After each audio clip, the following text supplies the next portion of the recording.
trend in political science for the past years. And so the trends we've found for social media to potentially explain increased polarization cannot always be applied to the other sources, meaning there should be more research done on those. However, there are limitations to this study. First of all, there are limitations to myself as a researcher, as before this I had no statistical experience, which could have limited my interpretation of the findings, and did limit the scope of my research from the beginning to end.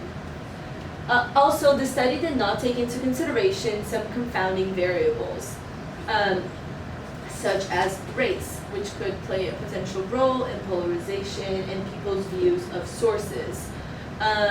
It did not also take into consideration that perhaps people were not very aware of the kind of source that was presented and asked of them. And although I tried to limit that by asking only about sources that a lot of Americans use, it could have still impacted the findings. And lastly, this was not a test of correlation, so we cannot be sure that as trust decreases, effective polarization increases. And so future research should also take into consideration those different factors and redo this study to ensure validity and reliability of the findings.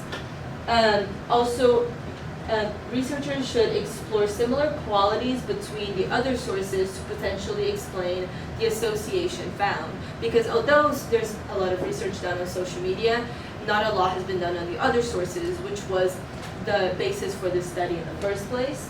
And lastly, explore comparative studies with mainstream sites and applications to discover why that was the only umbrella source that did not have an association with polarization.